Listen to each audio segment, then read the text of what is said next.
Introduction.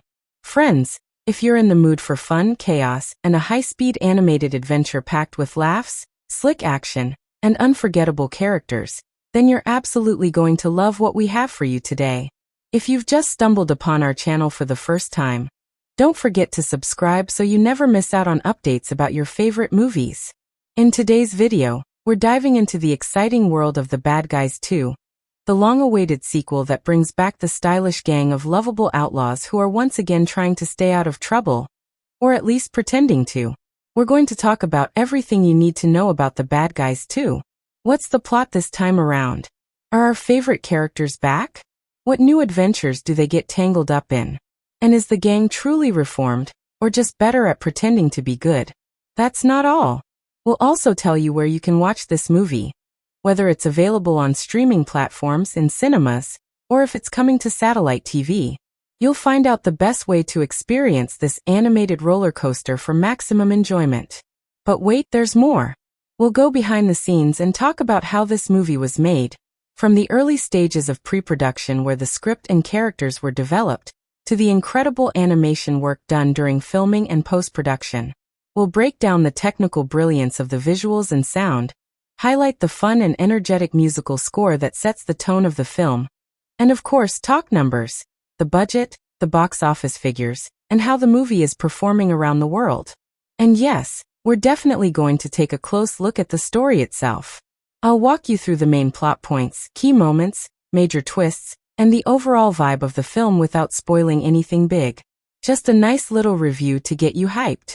You'll also get to know more about the characters, the voice actors behind them, and how each of them brings their own unique energy to the screen. We'll talk about which actor played which role, how their performances helped elevate the story, and how the chemistry between the characters continues to be a major highlight. Finally, we'll throw in some fun facts, hidden details, and surprises that you might not notice on your first watch. This video is packed with everything you need to fully enjoy The Bad Guys 2, whether you're watching it alone, with friends, or on a family movie night. So buckle up, grab your popcorn, and stick with us till the very end, because this is one animated adventure you don't want to miss. Let's get into it. The story of The Bad Guys 2 opens in spectacular fashion, reintroducing us to the now-reformed crew in a world that still doesn't quite know whether to fear them or cheer for them. They're celebrities now, former criminals turned local heroes, riding high on public goodwill and glossy media coverage. Mr. Wolf, the charming leader, is relishing the fame. Mr. Snake is more skeptical, still adjusting to the idea of being liked instead of feared. Ms. Tarantula, the tech genius, keeps things cool and collected. Mr. Shark is as enthusiastic as ever, and Mr. Piranha? Still unpredictable and still hilarious. Together, they're doing their best to live the straight life, engaging in public events, school visits, and community service that would have made their past selves cringe. But beneath the polished surface, not everything is as solid as it seems. There's a tension brewing within the team, especially between Wolf and Snake. Snake, in particular, is struggling with the idea of being accepted. He wonders if the world's approval is real, or if it's just waiting for an excuse to turn on them again. The idea that you can change who you are clashes with the fear that the world never forgets what you used to be.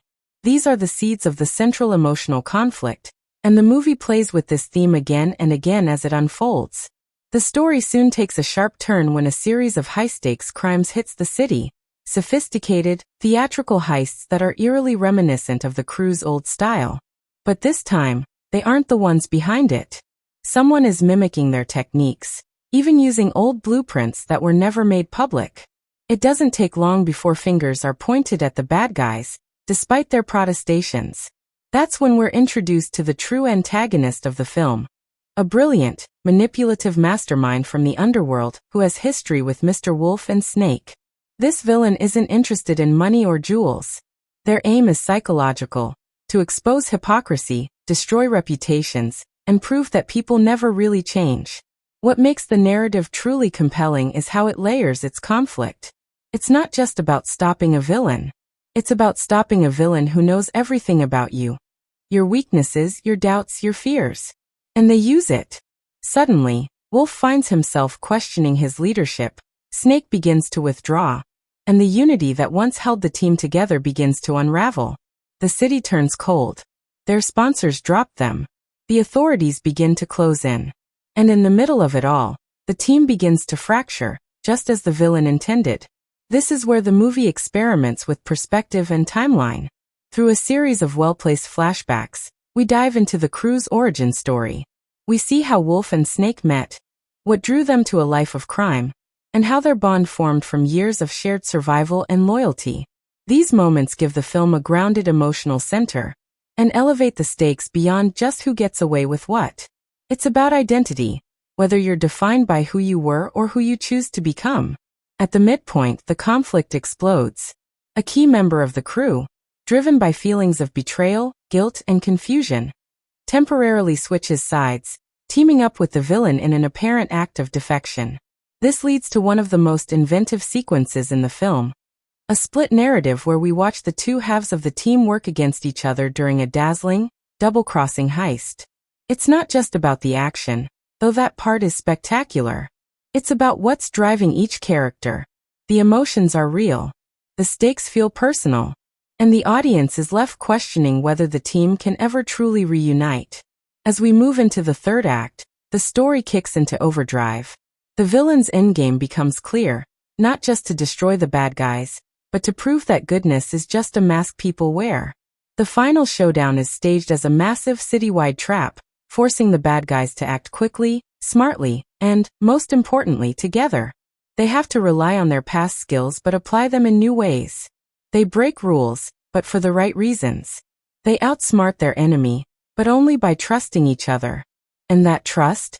It's the hardest part of all. What makes the ending so satisfying is that it doesn't wrap things up too cleanly. The villain is stopped, but the questions linger. The world may cheer for the bad guys again, but they've learned the hard way that fame is fickle. What really matters isn't how the world sees them, but how they see each other. The arc of the story brings every character through a transformation. Snake, once the most reluctant of the bunch, becomes the emotional core. Wolf confronts the darker parts of his ambition. And the whole team learns that staying good isn't a destination, it's a choice they have to keep making. The narrative structure might look conventional on paper. Exposition, rising action, conflict, climax, resolution.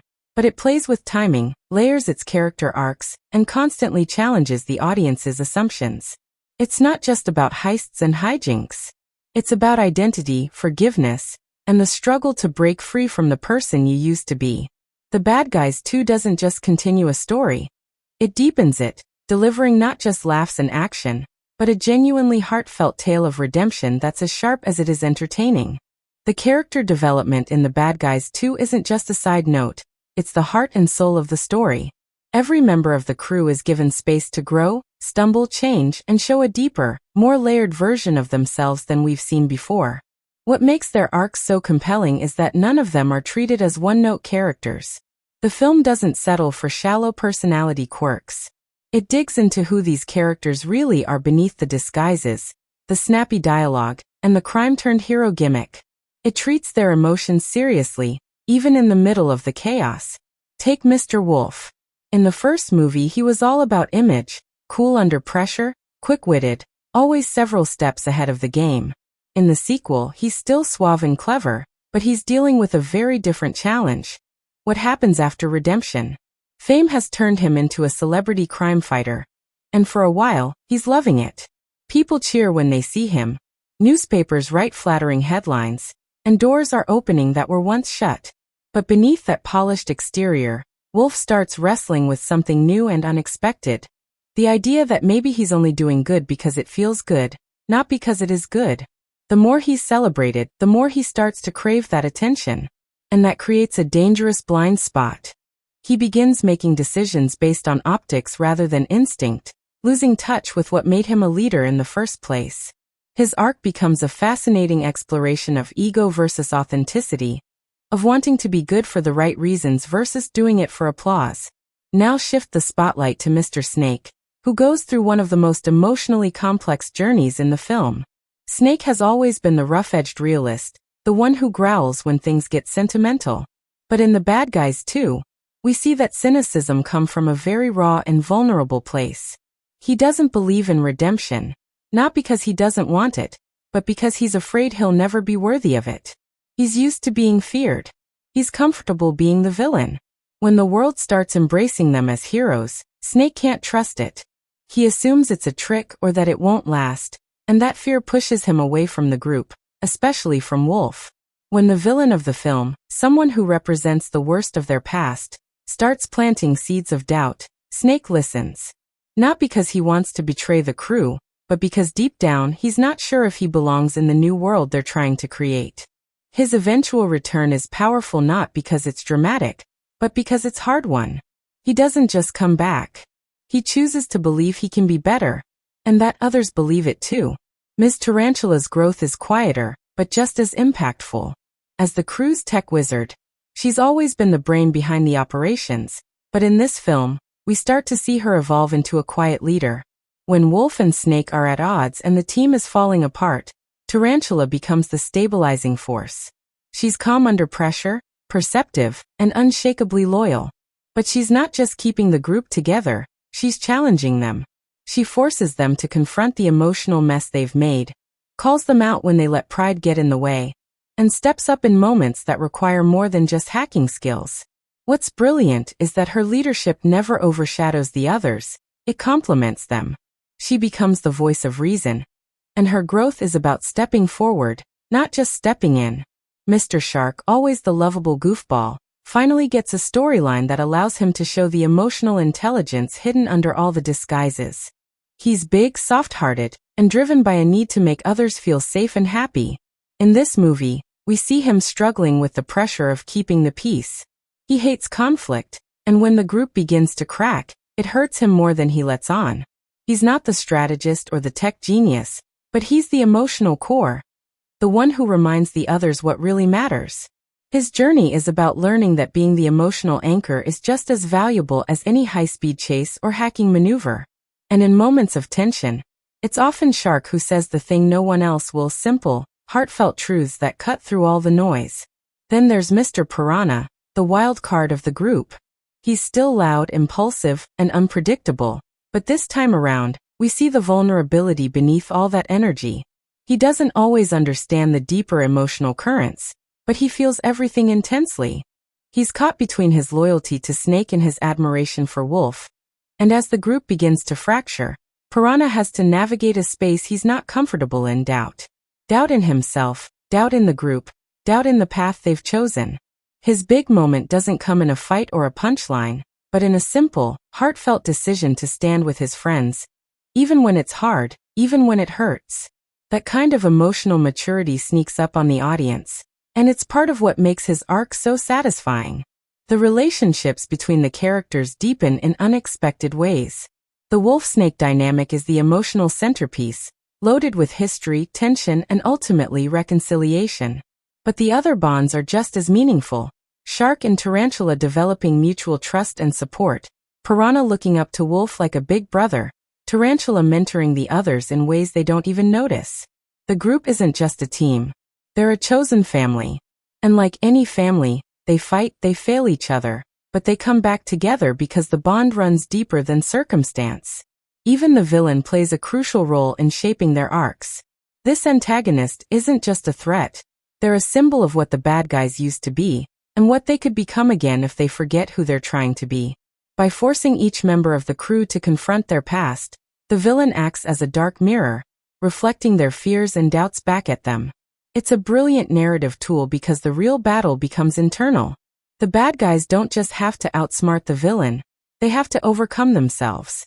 By the end of the film, no one in the crew is the same. Their journey isn't about perfection or pretending they've erased their past. It's about owning it, learning from it, and choosing, again and again, to do better. And that choice, repeated and reinforced, becomes their greatest act of rebellion. They're not just pretending to be good anymore. They're working for it, struggling through it, and becoming something real in the process. That's what makes their development not just effective, but genuinely inspiring. The performances in The Bad Guys 2 don't just carry the film, they define it. Voice acting in animated films is often underestimated, but here, it's a masterclass in how to convey layers of emotion, energy, and depth without ever being seen. Every actor on the cast brings not only their voice but a complete understanding of who their character is, where they've been, and where they're headed. These performances don't simply match the animation. They inform it, drive it, and shape the emotional architecture of the story. Starting with Mr. Wolf, his voice actor delivers a performance that walks a razor-thin line between confidence and vulnerability. He still exudes charm and slick leadership, the kind of charisma that makes you want to follow him into anything, but there's an unmistakable undercurrent of internal pressure. This isn't the same Wolf from the first film. He's not just running heists anymore. He's trying to lead a team through the complexities of being reformed, respectable, and morally steady. The voice work reflects this inner conflict perfectly. When he's in the spotlight, his voice carries that bold, media-ready polish. But behind closed doors, especially during moments of tension with Snake or doubts about their public image, the vocal tone becomes softer, more hesitant, as if even he is unsure whether he believes the words he's saying. These subtle shifts make Wolf feel real. You can hear the cracks forming before the plot even reveals them. Mr. Snake's performance is the emotional standout. There's a rawness to his delivery that slices through the comedy and lands straight in the gut.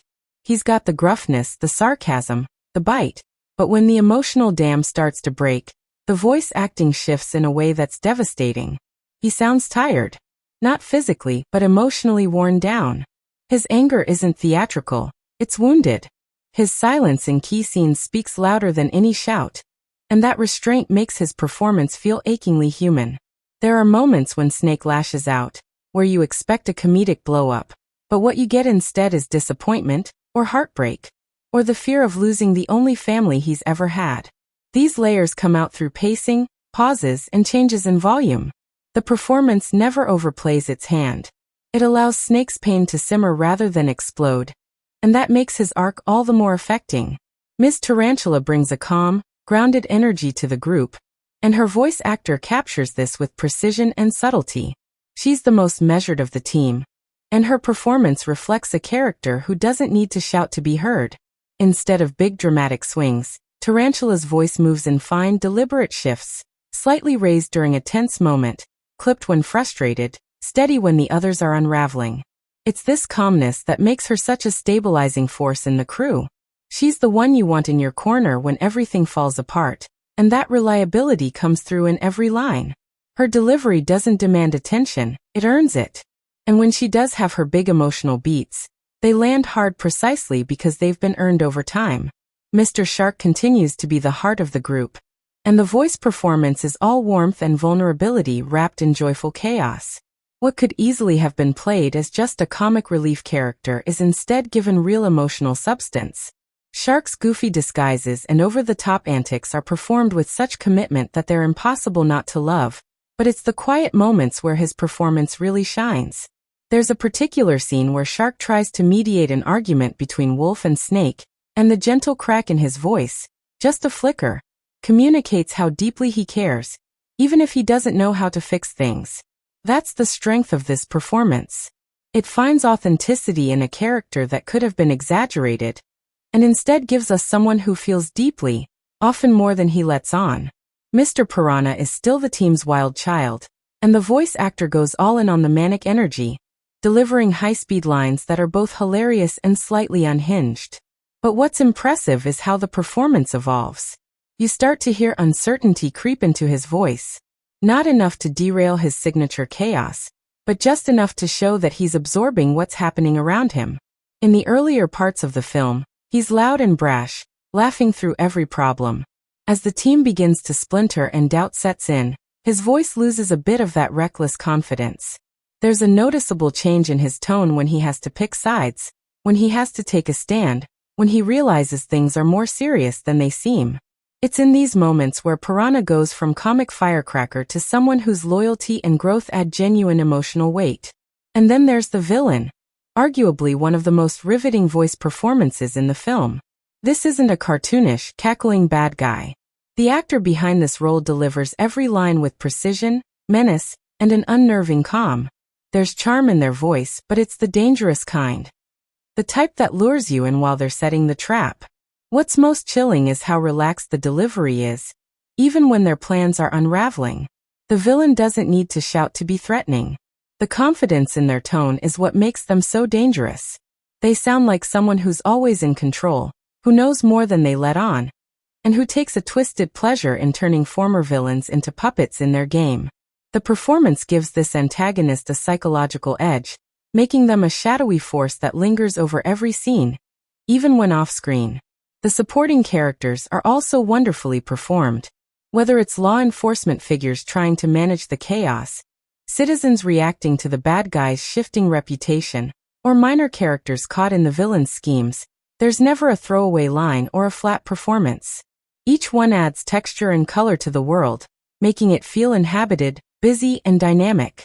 Even background voices in crowd scenes have personality. That kind of detail doesn't happen by accident. It's the result of a production where voice direction and performance are treated with the same seriousness as live-action acting. What makes all of these performances work so well together is chemistry. This voice cast doesn't just sound like they're in the same scene. They sound like they've lived together. There's a rhythm to their dialogue that feels conversational rather than scripted. Interruptions feel natural, emotional outbursts feel earned, and moments of silence are used as effectively as dialogue. Whether it's a heated argument between two best friends, a group laugh during a rare moment of peace, or a whispered apology when words aren't enough, the cast brings a level of commitment that keeps the film grounded even when the action is flying at full speed. Every performance in The Bad Guys 2 contributes to the overall emotional depth and believability of the story. These actors don't just play characters, they become them. And in doing so, they turn what could have been just another animated sequel into something layered, heartfelt, and unforgettable. The voice work is not only a highlight of the film, it's the reason it resonates so strongly, long after the credits roll. The direction of The Bad Guys 2 is an ambitious, finely tuned orchestration of style, character, emotion, and spectacle. The film pulses with confidence not just because of its writing or animation, but because the director shapes every element with purpose and precision. There's a very specific rhythm to this sequel, one that understands the tempo of action, the pause of emotion, the crackle of comedy, and the tension of internal conflict. The film never feels like it's just moving forward. It feels like it's building, moment by moment, choice by choice. The director doesn't just guide the film's narrative. They sculpt its emotional and thematic architecture with a clear, deliberate hand. The first thing you notice is the tonal dexterity. From the opening frame, the director establishes a mood that's stylish and playful, but not lightweight. There's an edge to everything. The world is lively, animated in the visual sense, but grounded in how the characters interact with it and with each other. There are real consequences to their choices. The jokes are fast and sharp, but the emotional stakes simmer just beneath. The director manages this blend of tone like a conductor with a symphony, raising energy at just the right time, pulling it back to let emotion rise, then snapping everything back into movement without losing a beat. Visually, the film explodes with personality, but never in a way that overwhelms. The director leans into strong visual composition. Tight wides during emotional riffs, long tracking shots during chase sequences, and moments of absolute stillness during confrontations. What's remarkable is how these choices aren't just decorative. They always serve story and character. For example, when the crew begins to fall apart, the camera doesn't just show them from a distance. It isolates them, visually reinforcing the fractures in their relationships. Wolf might be standing in the same room as Snake, but the composition subtly places a wall or shadow or gap between them. It's these invisible choices that add texture and weight to every scene. Color is another major storytelling tool the director uses to full effect. The first film had a sleek noir-inspired palette, but this time, there's more contrast, more range. When the crew is enjoying success and public adoration, the world is bathed in vibrant colors, golden hues, energetic backdrops, soft lighting that feels almost dreamlike. But as trust breaks down and doubt creeps in, the color scheme shifts. The director uses cool tones, blues, grays, deep purples, to suggest distance, coldness, uncertainty. During moments of betrayal or inner turmoil, the lighting gets harsher, the shadows deeper, and the contrast between light and dark more dramatic. These transitions aren't loud, they're subtle, but they guide the emotional response of the audience without them even realizing it. Pacing is another arena where the direction shines. The film never lets you get too comfortable, but it also never feels chaotic. There's a deliberate rhythm to the story, and the director changes gears with skill. The heist scenes are fast, kinetic, and brimming with cleverness. The dialogue overlaps, the camera zips from one character to another, and the score dances along with every beat. But then, when emotions begin to shift, the director allows time to expand. Scenes breathe. A quiet line hangs in the air, just a second longer than expected. A close-up lingers on an uncertain glance. The tension in a moment is no longer just about plot. It's about what's going unsaid, about what's breaking inside a character. This balance of speed and stillness is one of the film's secret weapons, and it's the director's timing that makes it all click. Narratively, the director makes bold choices that give the film depth. Instead of repeating the structure of the original, the sequel is more ambitious, both structurally and thematically. Flashbacks are used not to fill in blanks, but to recontextualize current decisions. When characters reflect on their pasts, we don't just get exposition, we get insight. These moments are beautifully staged with subtle shifts in animation style, lighting, and sound design. There's almost a dreamlike haze to the past, until it collides with the present in ways that are sometimes heartbreaking. The director makes sure that every memory, every reference to what the crew once was, adds pressure to the choices they have to make now. It's not just about who they are today. It's about whether they believe they can be anything more than what they used to be. Emotionally, the direction is remarkably grounded. In a film filled with talking animals and cartoon logic, it's the humanity of the characters that keeps everything tethered. The director pushes the cast to find the real heartbeats in every performance. There are scenes where characters are in the middle of a high-speed escape or an elaborate plan, but the camera quietly finds them in a moment of hesitation, guilt, or fear. These moments are played without exaggeration, and they land with real emotional weight. One particular confrontation between Wolf and Snake is staged like a classic dramatic fallout. No music, minimal movement, just two characters and the echo of everything they're not saying. It's devastating, and it's powerful precisely because the director trusts the audience to feel the tension without needing to oversell it. Even the action is more emotionally resonant this time. Sure, there are wild chase sequences, gadgets, disguises, and comedic chaos, but each action beat is tied to personal stakes. The director never stages a set piece just for the thrill.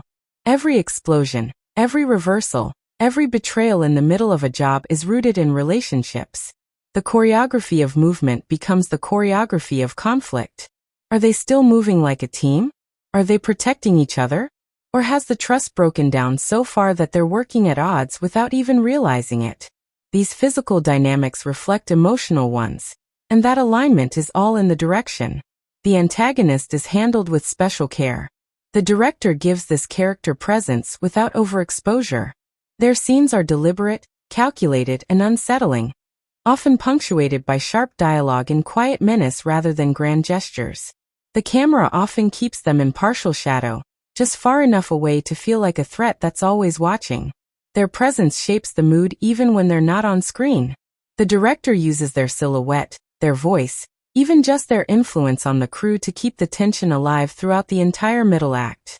And when they finally step fully into the spotlight, it feels earned and dangerous.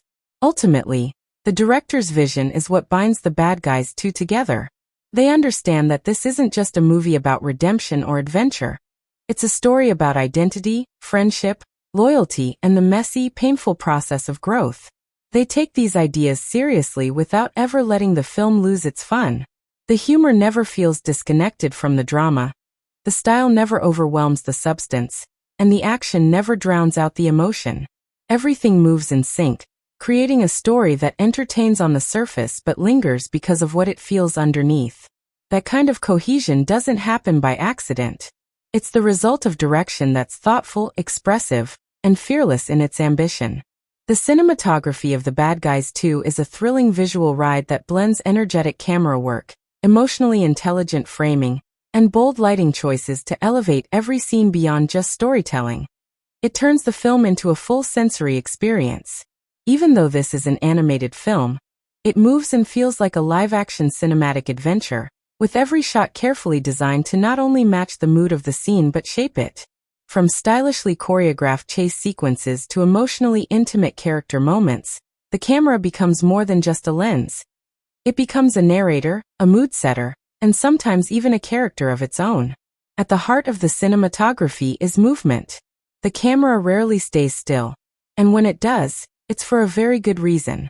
During action sequences, it zips, spins, tilts, and tracks characters with an agility that feels alive and reactive. There's a sense of being pulled right into the action, like you're sprinting alongside the bad guys as they dodge police drones, leap over rooftops, or tear through city streets. The animators and visual directors clearly treat the camera as a dynamic, fluid tool. It weaves through environments, slips between shadows, and rides along moving vehicles with exhilarating smoothness. It's not just about spectacle, though. This kind of kinetic energy reflects how the characters themselves operate. Chaotic, unpredictable, clever. Contrast that with the emotional sequences, where the camera slows down and becomes more focused, intimate, and restrained. During conflicts or personal conversations, the framing tightens. The lens pulls in close to capture the smallest facial details. A twitch, a glance, a pause between words. The cinematography knows when to give a character space, and when to trap them in the frame to make them feel emotionally cornered.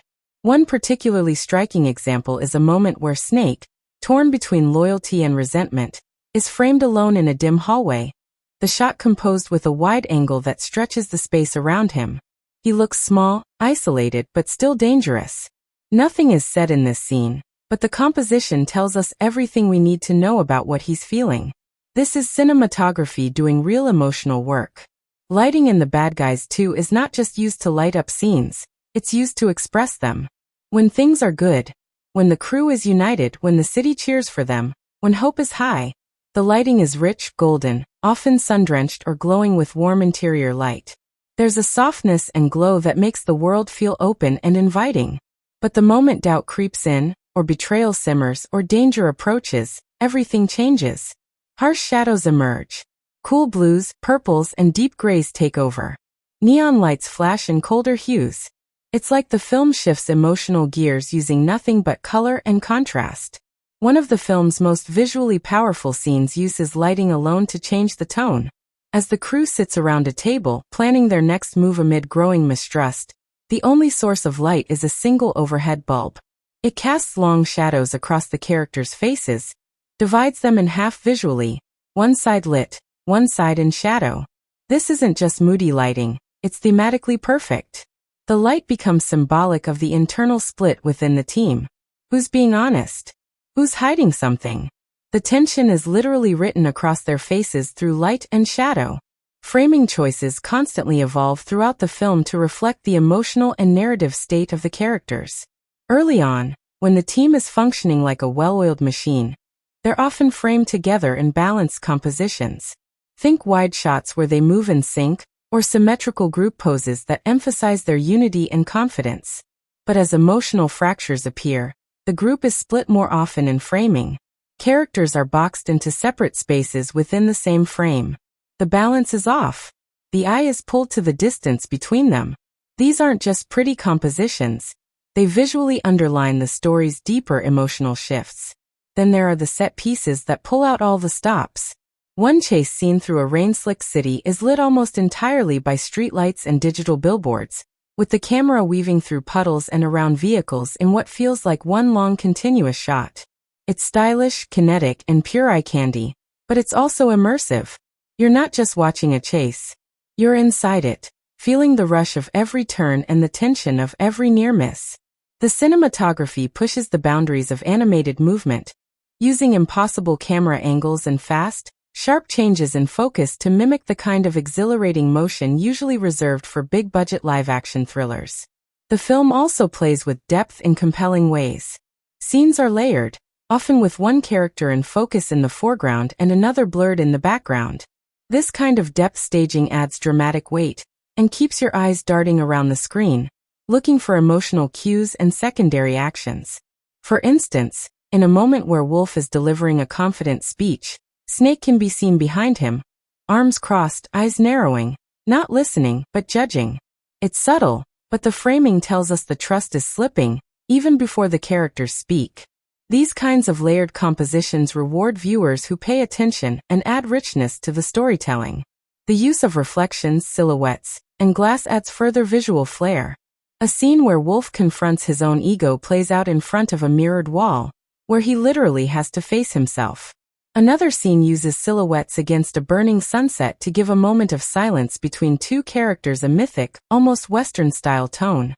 These moments are visually iconic and deeply symbolic, using cinematography not just to deliver information, but to elevate it. Even transitions between scenes are visually thoughtful.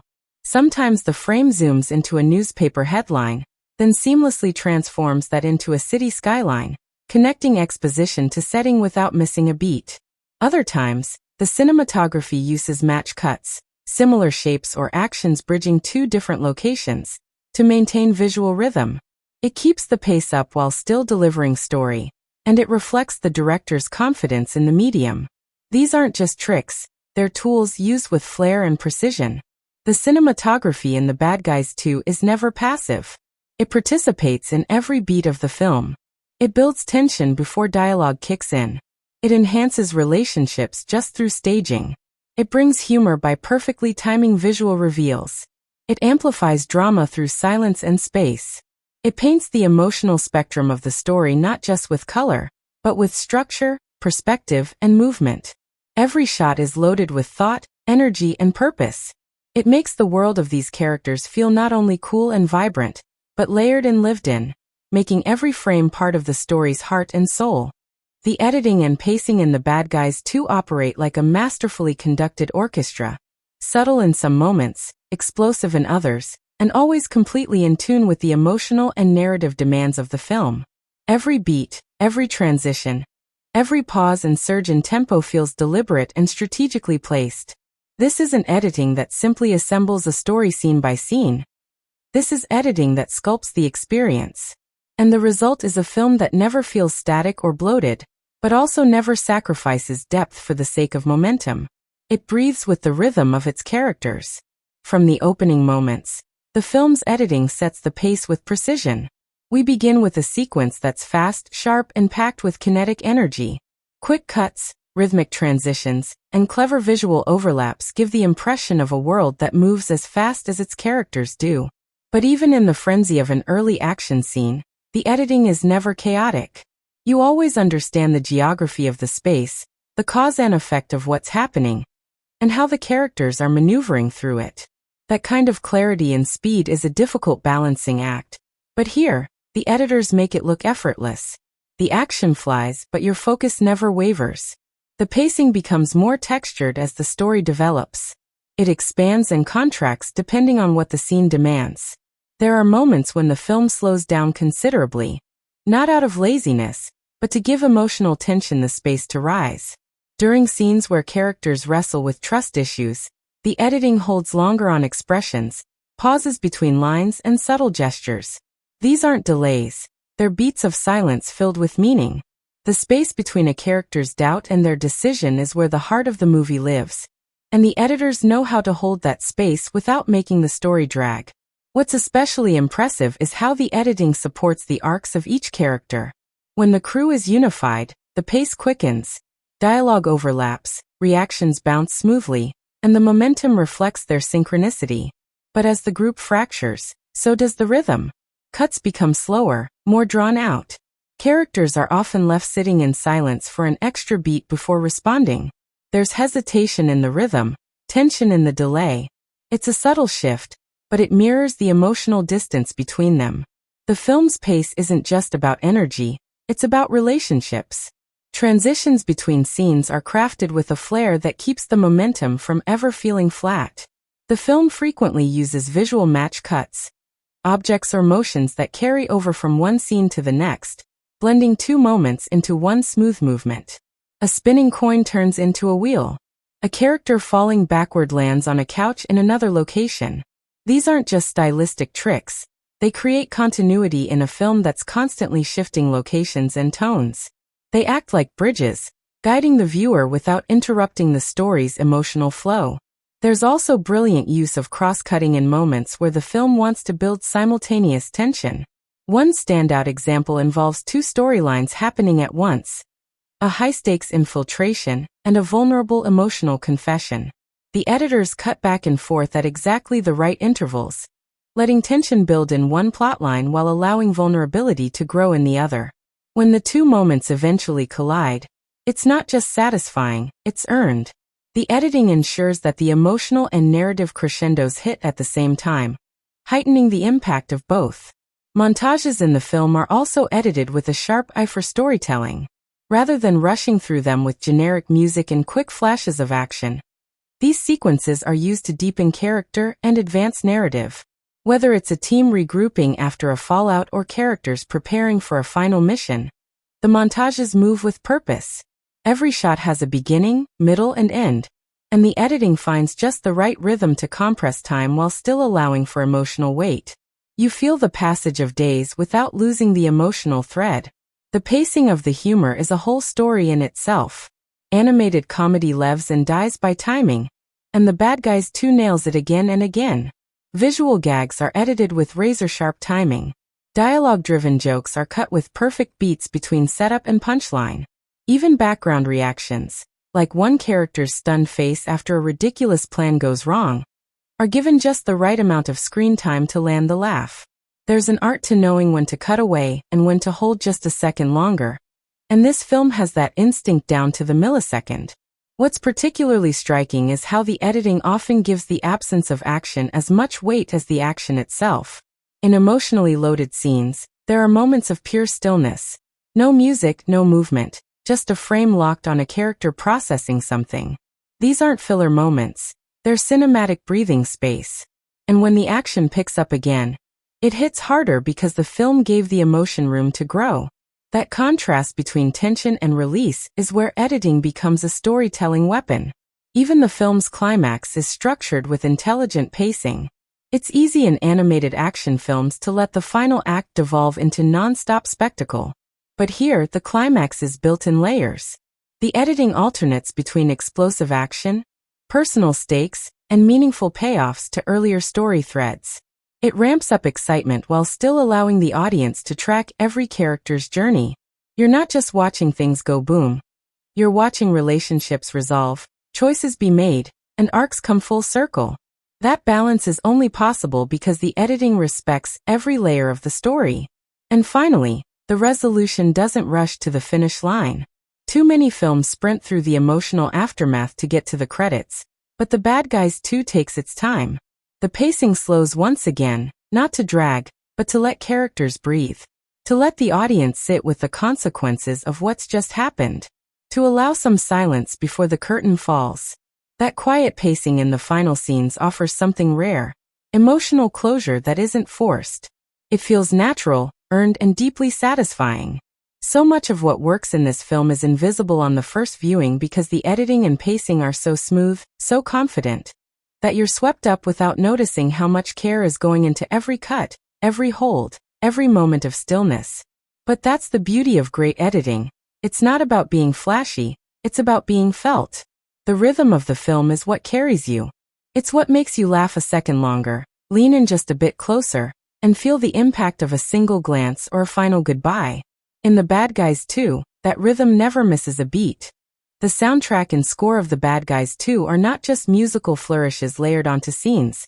They are embedded into the DNA of the film itself, acting as an emotional compass, a tonal anchor, and sometimes even the driving force behind the storytelling. The music isn't treated as an afterthought or a background layer.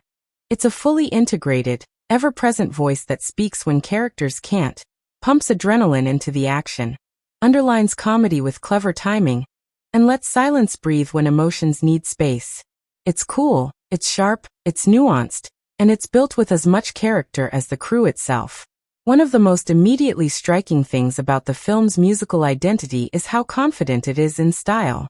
It doesn't aim for one single genre or tone but draws from a wide palette. Funk grooves, neo-noir jazz, punchy hip-hop beats, slick spy thriller orchestration, and tender melodic themes all coexist, sliding in and out of scenes like an ever-shifting mixtape. And yet, none of it feels inconsistent.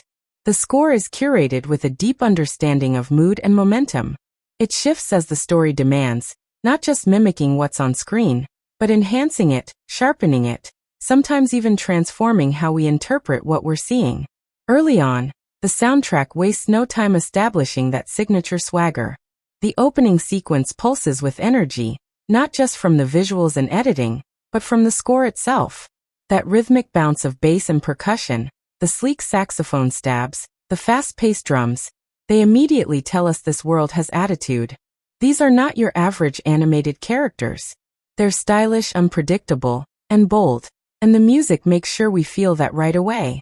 But even in this opening blast of cool, there's an intelligence behind how the score is layered.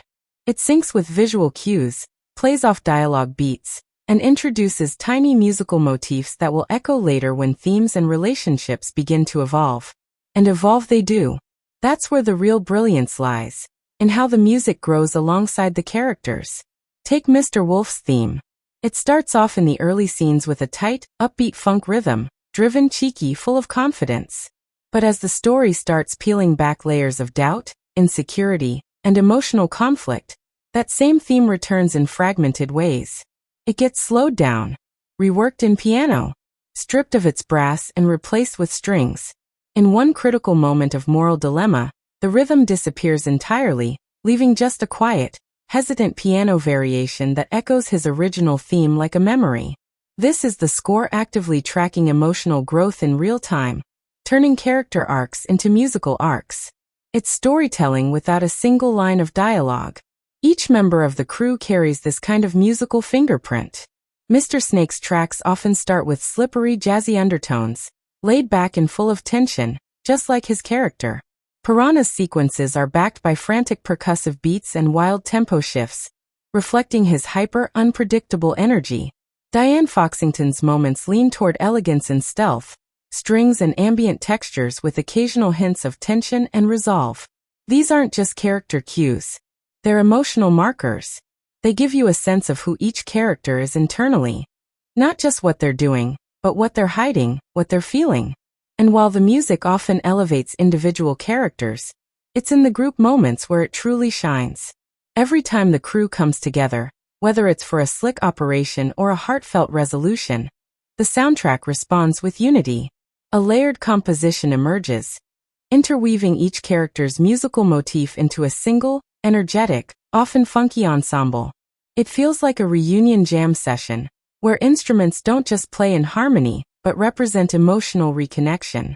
One of the best sequences in the film involves the team solving a puzzle together. Each discovery is accompanied by a musical phrase that builds on the last, until by the end of the scene, the score bursts into a full arrangement that feels like the culmination of not just the scene's plot, but their emotional alignment. Action sequences, of course, offer the soundtrack space to go full throttle, and the composers take full advantage. But instead of defaulting to generic tension or booming percussion, each action set piece gets its own tone. One heist might lean into sleek techno-funk, complete with syncopated beats and sharp synthesizers.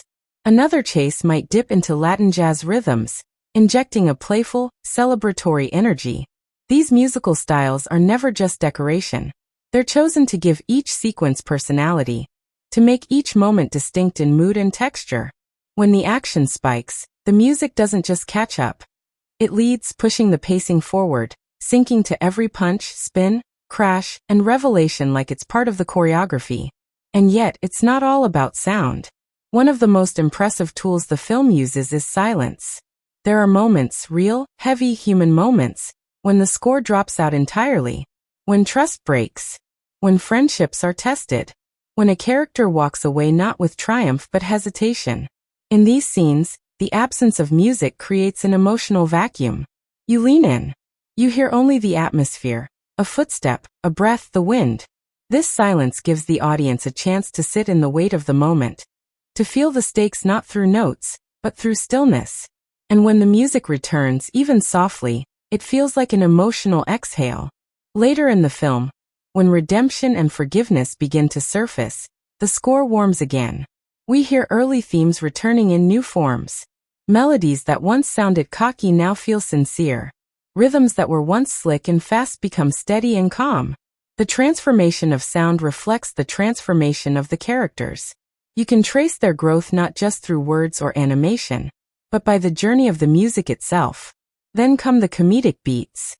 These are often some of the most tightly scored. Whether it's a bumbling moment of failure or a well-timed one-liner, the music often jumps in like a comedic partner. A sharp stinger after a dramatic build-up that leads to something ridiculous. A sarcastic slide of trombone after a character gets proven wrong. These cues are never overdone. They're restrained, clever, and perfectly synced to maximize timing. It's a reminder that music can be funny, not just in lyrics but in tone, delivery, and punctuation. By the time the end credits roll, the film has fully earned the musical payoff. What plays isn't just a collection of themes. It's a remix of the emotional and narrative highs of the film. It pulls together styles, instruments, and motifs from the entire score, and gives them a final celebratory send-off. It doesn't feel like a wrap-up. It feels like a victory lap. One final jam to leave the audience buzzing. What makes the soundtrack and score of The Bad Guys 2 so powerful isn't just its polish or versatility. It's the fact that it's alive in the film, changing with it, growing with it, and deepening it. It captures cool without being hollow, emotion without being manipulative, and energy without ever being noise. It knows exactly when to pulse, when to pull back, when to whisper, and when to explode. It's a musical journey that doesn't sit on top of the film. It runs through it, like veins through a body, giving it life. And when the credits fade, it leaves behind rhythms you can still feel and themes that echo long after the screen goes dark. The themes and messages in The Bad Guys 2 may be wrapped in flashy visuals, clever banter, and slick action, but they're built on a surprisingly introspective foundation that dares to explore real human struggles, disguised cleverly in the antics of talking animals. It's not just a story about heists and hijinks. At its core, this film dives deep into personal transformation. The scars of the past, the power of community, the fear of vulnerability, and the long, uneven road to redemption. These themes aren't tacked on. They grow organically from the characters and situations, creating a story that feels richer the more you think about it. One of the most persistent and nuanced themes is identity. The film relentlessly asks, who are you when no one's watching? Who are you when you're no longer playing a role? Are you the version of yourself that people remember, or the person you're trying to become? For Mr. Wolf, this question isn't hypothetical, it's personal. He's put in the work to change, but he still struggles with the temptation to fall back into old patterns. He wonders if he's faking this whole good guy thing. He doubts himself. And those doubts aren't just brushed aside, they're explored. The film acknowledges that changing your behavior is only part of the battle. The deeper, harder transformation comes when you begin to change the way you see yourself. The story gives that struggle time and space, showing that growth is neither easy nor instant. It's full of contradictions, second-guessing, and false starts. This ties directly into the idea of redemption. Not just seeking it from the world, but granting it to yourself. The film doesn't treat redemption as a reward for good behavior, but as a constant challenge. Each character faces a moment where they must choose between the comfort of their past and the uncertainty of change. That choice doesn't come wrapped in applause or assurance. It's lonely, difficult, and often unrecognized. Yet the film insists that it's still worth making. Again and again, it underlines the idea that redemption is not about erasing the past, it's about rising above it. Trust becomes another pillar theme, especially as it plays out within the crew. In the first film, trust was new, tentative, something they cautiously offered each other. In The Bad Guys 2, it's something they now stand to lose. That makes it even more meaningful. The story digs into what happens when that trust wavers. When betrayal, real or perceived, creeps in. When you're not sure if your teammates still believe in you. Or worse, if you still believe in them. Those moments crack the group dynamic and force each character to decide whether they'll fight to rebuild it or walk away. Trust isn't just shown in dramatic declarations, it's in the small, uncertain gestures. In choosing to stay, even when it's easier to leave. Then there's the exploration of reputation versus reality. These characters have lived with labels all their lives, criminals, crooks, tricksters. Even after they've chosen to be better, the world isn't quick to forget. That lingering doubt, both external and internal, becomes a major source of conflict. Can people ever see them differently? Do they even deserve to be seen differently? The film doesn't hand out easy answers. In fact, one of its more daring messages is that some people will never change their minds about you. And that's okay. You don't grow for applause. You grow because it matters to you. Because becoming a better version of yourself isn't about changing your image. It's about changing your intentions. The theme of second chances is central to almost every storyline. Not just in the sense of society giving them another shot, but in the way they give each other and themselves room to make mistakes, learn, and try again. The film doesn't romanticize second chances. It shows how uncomfortable they can be. How messy. Sometimes a second chance feels like a burden. Especially when you don't think you've earned it. Sometimes it feels like a trap. But the story keeps returning to the idea that second chances are offers, not guarantees. And what you do with them is what defines you. Forgiveness is closely tied to this. And once again, the movie takes the higher road by making forgiveness something that's earned, not automatically granted. The characters carry hurt. They hold grudges. They remember being let down. And when they finally forgive, it's not because the story demands a happy ending. It's because they've had real, painful conversations and taken real risks to rebuild trust. Forgiveness in this film isn't a shortcut to resolution. It's the product of vulnerability and effort. The theme of vulnerability, in fact, might be one of the film's most powerful. These characters are thieves, tricksters, masters of deception. Yet the real arc for most of them isn't about pulling off another perfect scheme.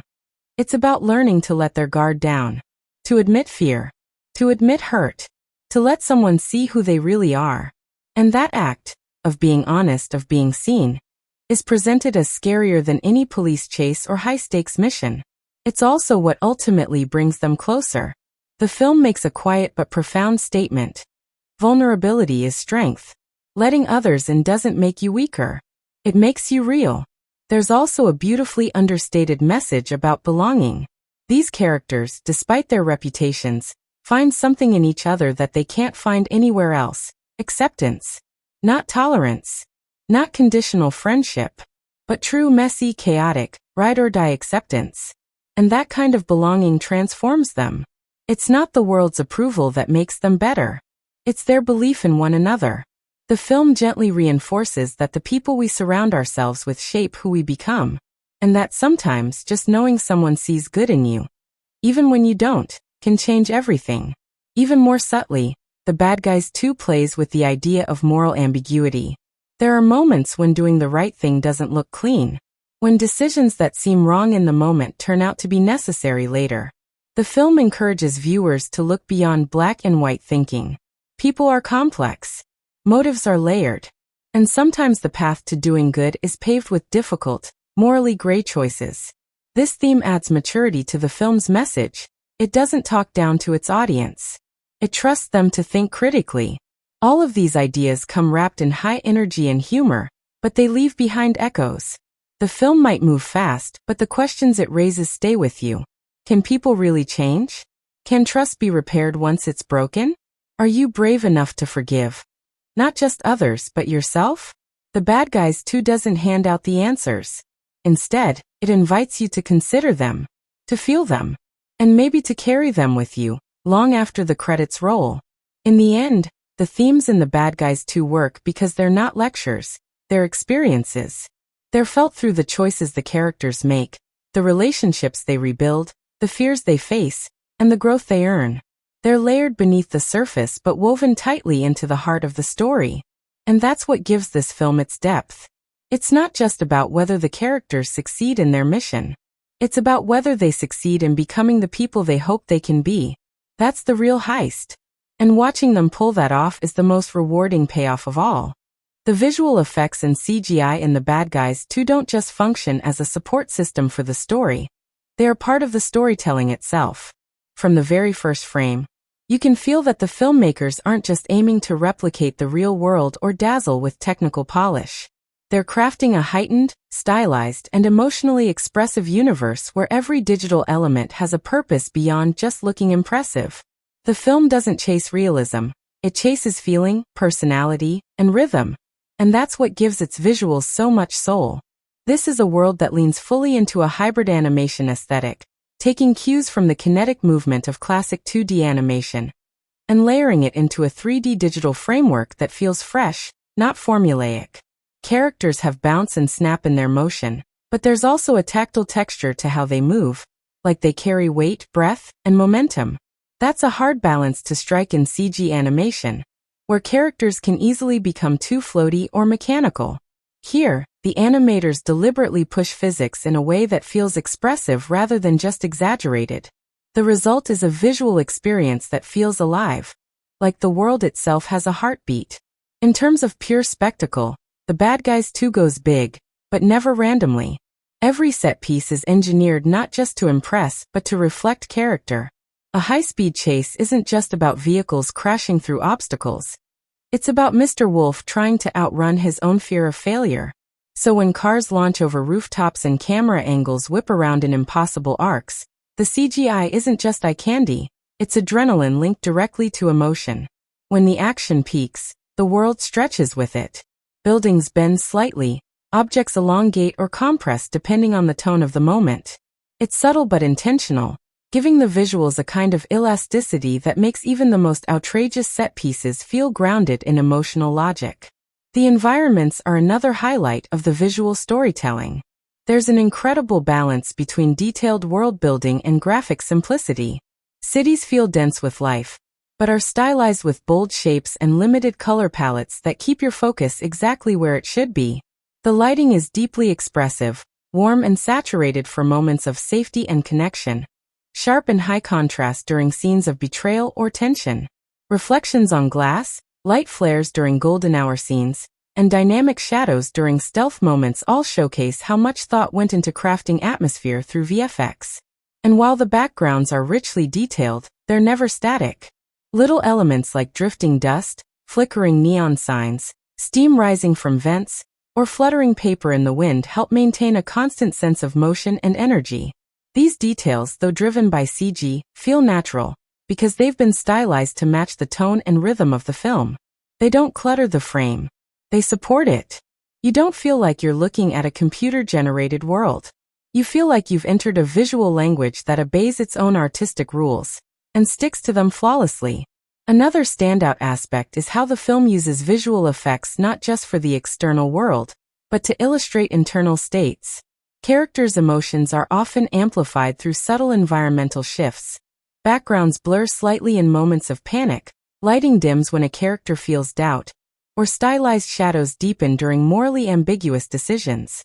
These aren't dramatic or jarring changes. They're designed to flow seamlessly into the animation, so the viewer absorbs them without even realizing. That kind of psychological visual storytelling is rare in animated films, and it shows how much the filmmakers trust their audience to pick up on cues that aren't spelled out through dialogue. The animation doesn't shy away from surreal or symbolic effects either. At moments of crisis or transformation, the film lets its visuals drift into abstraction.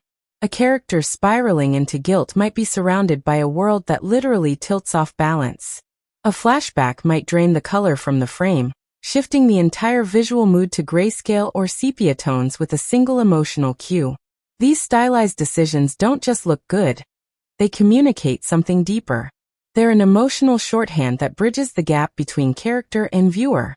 The CGI also finds creative ways to play with perspective. Transitions often involve zooms that blend multiple environments into a single sweeping shot, or they pull off clever cuts where one character's movement carries directly into a new location. A chase through a crowded city can seamlessly transition into an underground lab without feeling like a scene break. These visual tricks, enabled by digital tools but driven by creative vision, give the film a continuous momentum. It never feels like the story is pausing. It flows, glides, zips, and bounces from one beat to the next. And then there's the humor. Visual comedy in The Bad Guys 2 is almost always supported by CG exaggeration. A character flung across a room leaves a Looney Tunes-style blur trail. Eyes widen beyond realistic proportions in disbelief. Hair stands on end like it's been zapped. These moments aren't realistic, and they're not meant to be. They're perfectly in line with the film's tone. Expressive, playful, and full of character. The VFX team knows when to dial up the absurdity without breaking the internal rules of the world. That consistency is what lets the humor hit hard while still feeling immersive. Even in more subtle moments, the visual effects are hard at work. Reflections in puddles, textures on fabric, ambient light blooming off a digital billboard. They're all rendered with a painterly touch that supports the mood. And yet the film doesn't aim for photorealism. Instead, it embraces a graphic novel aesthetic, bold lines, vibrant contrasts, and sharp silhouettes. That choice keeps everything visually cohesive, even when the screen is filled with movement. You can always track what's happening. You're never lost in a blur of VFX noise.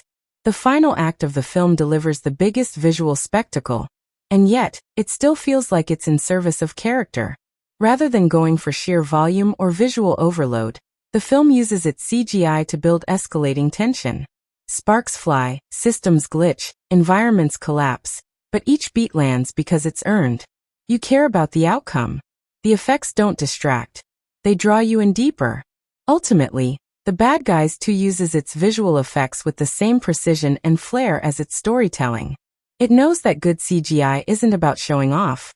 It's about guiding your eye, supporting emotional beats, and making the world feel cohesive. It's a dance between style and substance, energy and emotion. Every explosion, shadow, and ripple has a place. Every particle is part of the plot. And by the time it's over, you haven't just watched a digitally animated film. You've experienced a fully realized visual world where the effects are woven into the fabric of the narrative itself. The set design and locations in The Bad Guys 2 aren't just colorful backdrops. They're living, breathing environments that tell their own story. Each space, from the sleek city skylines to the shadowy underground hideouts, is bursting with personality and intention. You get the sense that no detail is random, that every room, alley, rooftop, and vault has been crafted not just to look good but to say something about the characters, the mood, and the choices being made in that moment. It's world building with attitude, and it never stops evolving. Right away, the film reestablishes its signature visual identity with a city that's both familiar and entirely its own. The streets aren't just filled with traffic and buildings, they have rhythm. Neon signs flicker with style, murals on alley walls nod to the city's underground culture, and everything from lamp posts to traffic lights is slightly exaggerated, just enough to make the world feel cartoonishly heightened without ever becoming chaotic. The city is more than just a place to set action sequences. It's a reflection of the fast-paced, rule-bending lives the bad guys are trying to leave behind. Its constant movement mirrors their constant struggle with identity and morality. But as the story unfolds, the film doesn't stick to one tone. It branches out, and the set design follows. You get dark, labyrinthine corridors and high-tech villain lairs, lit by pulsating panels and ominous security lasers.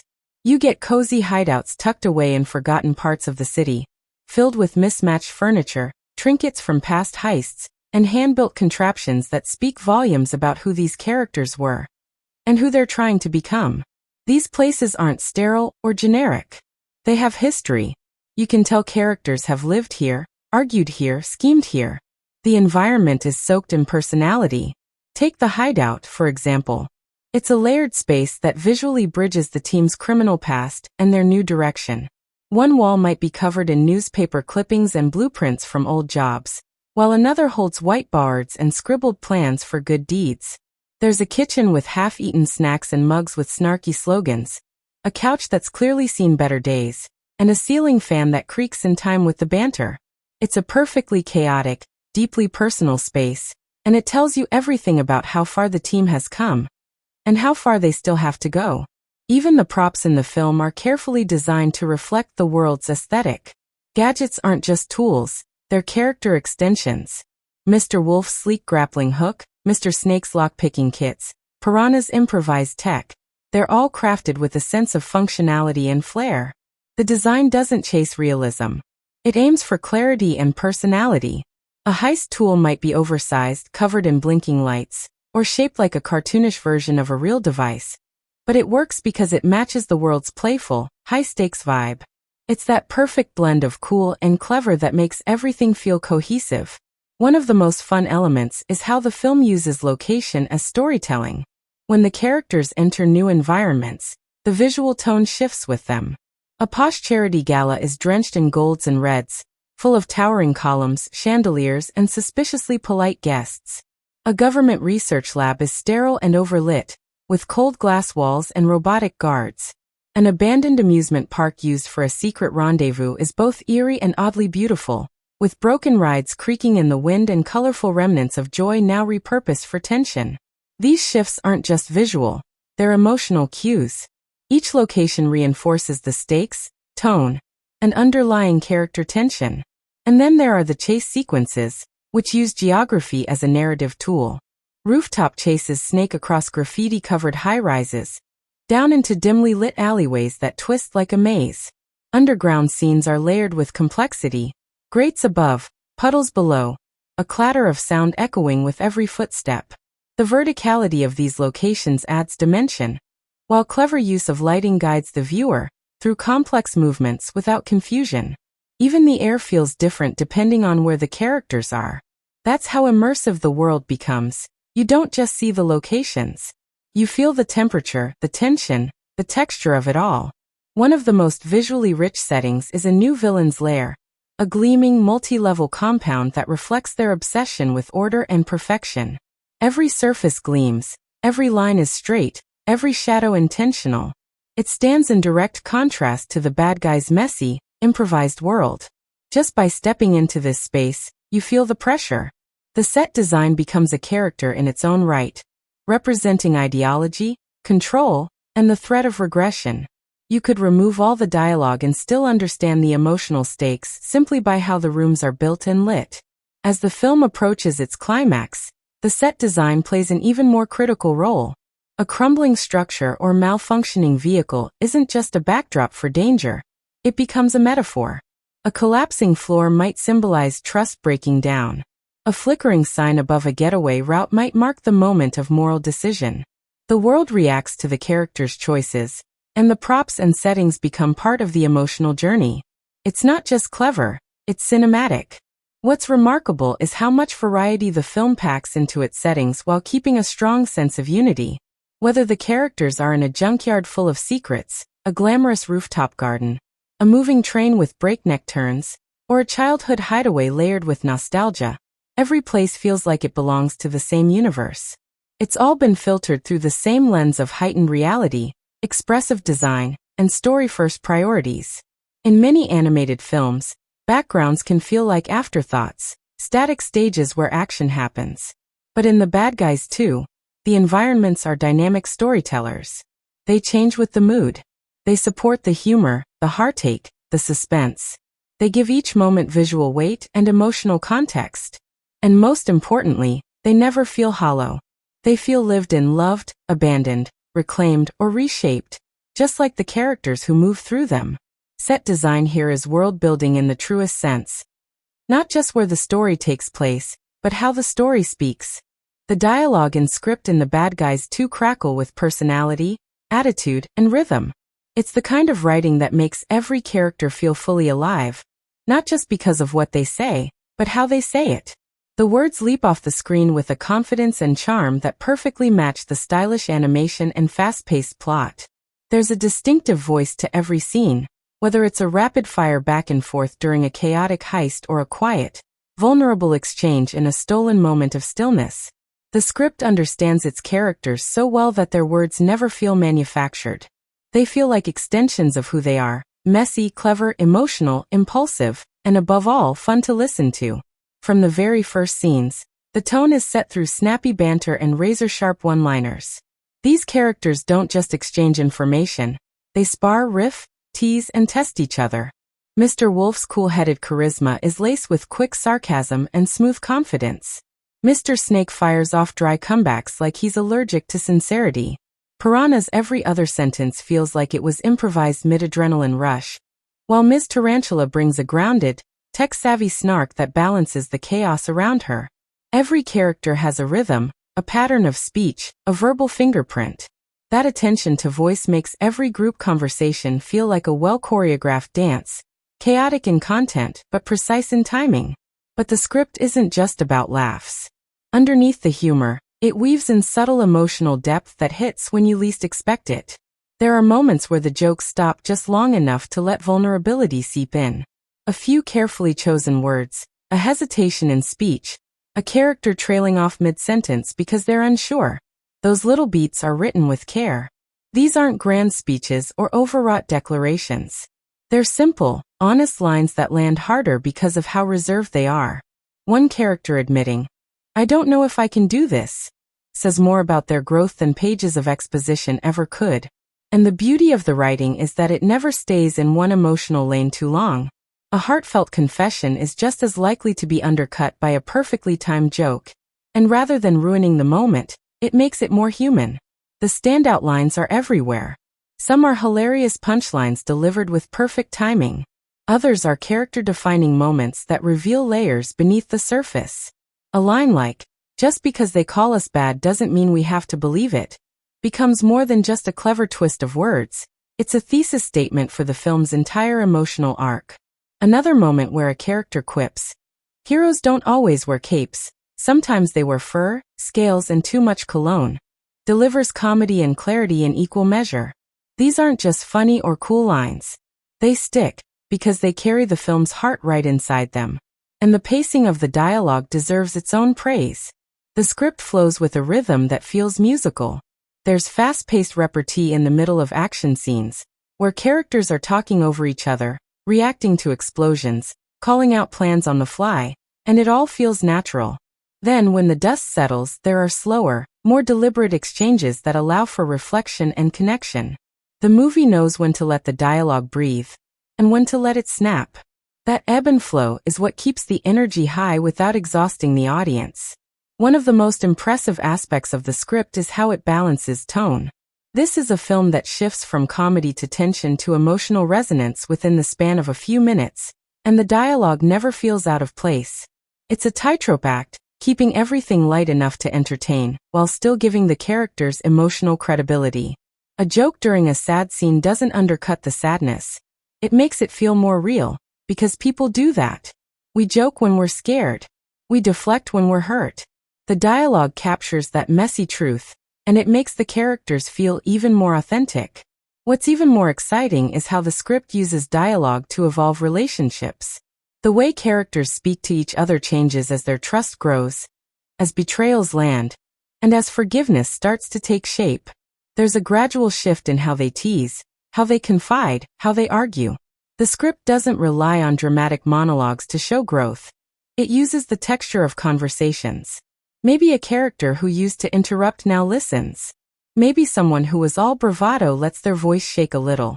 Maybe two characters who were always at odds find themselves finishing each other's thoughts, not for laughs, but out of genuine understanding. These subtle shifts in dialogue are the clearest signs of how the story is moving forward. Even when no one's running or fighting. The humor too is layered. There are visual gags, yes, but much of the comedy comes from wordplay, timing, and character-driven absurdity. A running gag might build over multiple scenes and culminate in a surprising emotional payoff. A seemingly throwaway line early on might come back in the final act with unexpected weight. The script respects the intelligence of its audience. It doesn't explain the joke, it lets you catch it. And when it wants to land a big laugh, it goes all in without underestimating the moment. The jokes hit hard not because they're loud or obvious, but because they're specific. They belong to these characters, in this world. The script also shines in how it handles exposition. Instead of dumping information, it layers it into character interactions, visual cues, and clever metaphors. You're never being lectured. You're being invited into the world, step by step, through dialogue that teaches you without you realizing. A tech explanation might be wrapped in a sarcastic comment. A backstory might slip out during an argument. It's efficient but never cold. You absorb the details through conversations that feel real, even when they're taking place between a fox in a suit and a talking piranha. In the end, the dialogue in The Bad Guys 2 does more than carry the plot forward. It gives the characters their identity. It defines the tone of the film.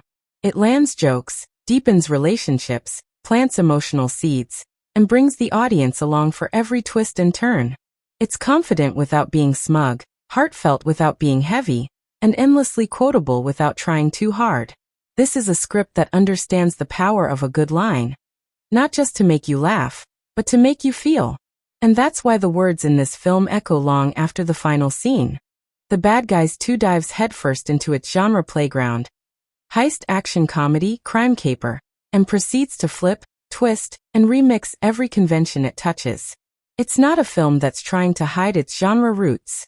In fact, it wears them proudly, referencing classic heist formulas, buddy cop dynamics, spy gadgetry, and even old-school noir undertones. But the clever trick here is how the film simultaneously plays by the rules and breaks them. It knows what the audience expects from this kind of story, and then it dares to make those familiar beats feel unpredictable, fresh, and full of energy. On paper, it checks all the classic genre boxes. You've got the reformed criminal crew trying to go legit. You've got the one last job temptation. There's the introduction of a new villain who operates just outside the rules, the internal tension that threatens to break the group apart, and the big, intricately planned third-act heist where everything goes wrong before it goes right. But none of these elements are treated like dusty hand-me-downs. Instead, they're energized by sharp writing, visually explosive direction, and an emotional sincerity that's often missing from genre copies. What makes it so exciting is that the film uses genre conventions not as a formula to follow, but as a foundation to play with. The action is dynamic and over-the-top in the best way. It embraces the rule of cool.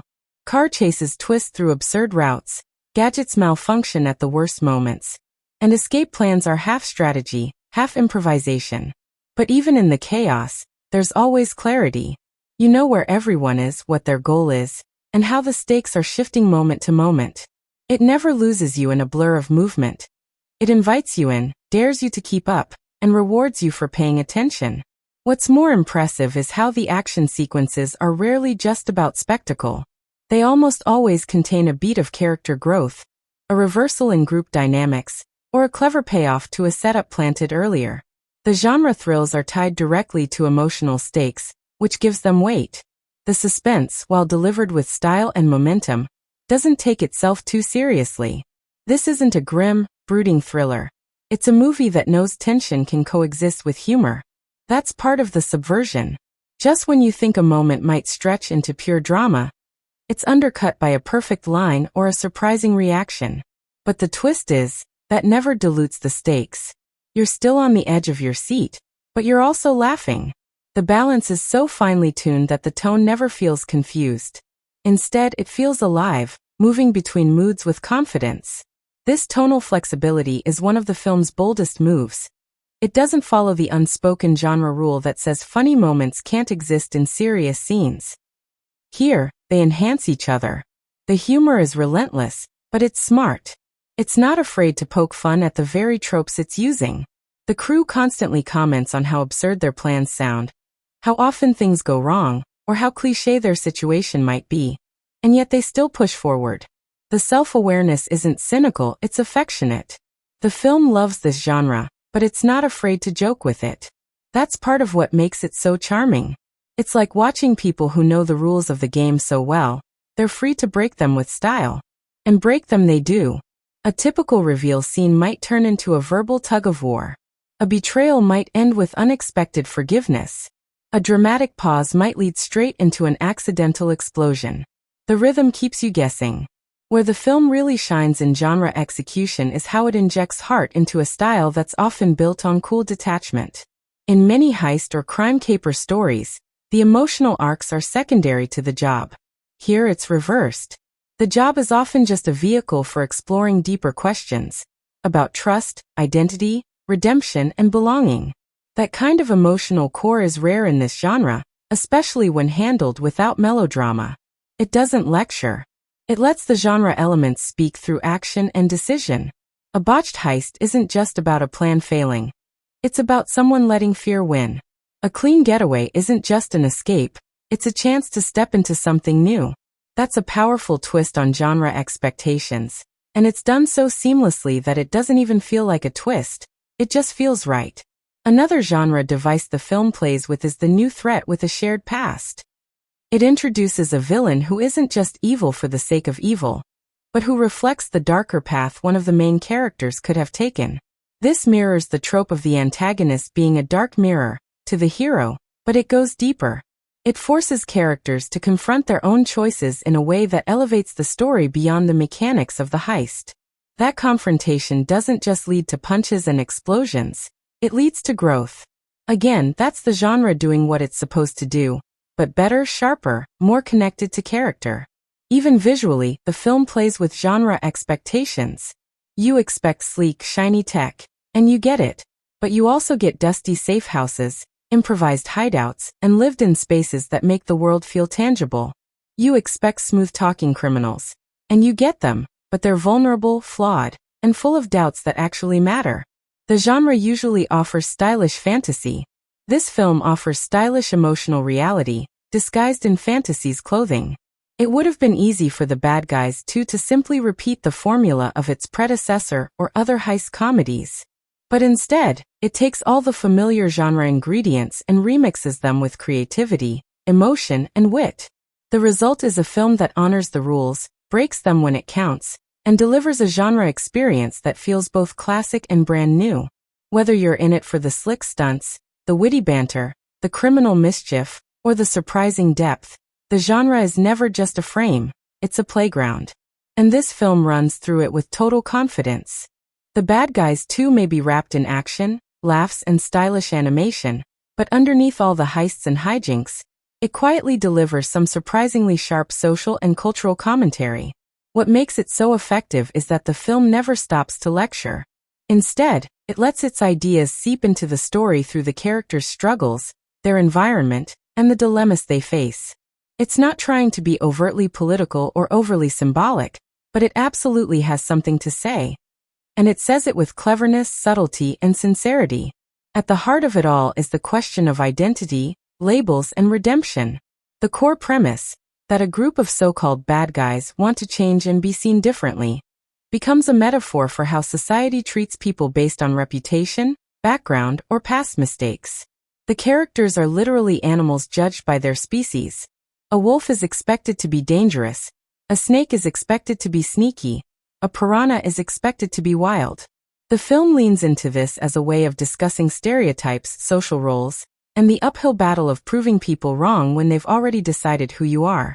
It never feels heavy-handed though, because these themes are baked into the action and humor.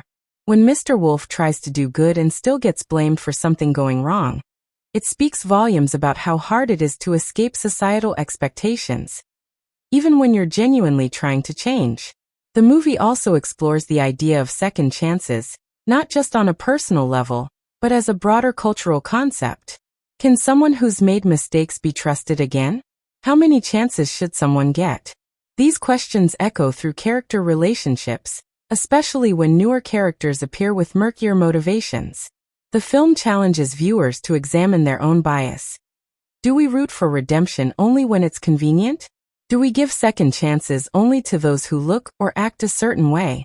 It uses its playful genre setting to engage in a conversation that's very relevant to real-world justice, rehabilitation, and forgiveness culture, especially for younger audiences growing up in an era of snap judgments and social pressure.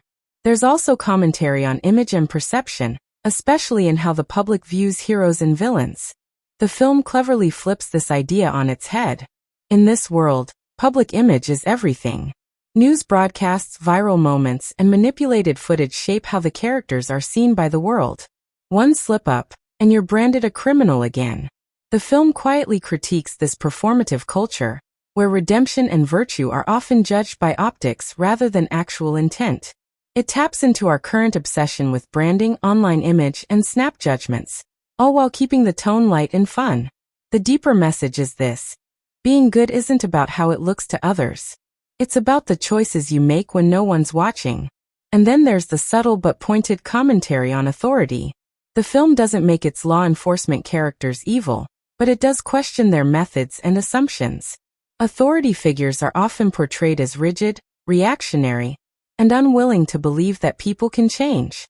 It's not an anti-police message, but a pushback against the idea that rules are always right or that people in power always know what's best.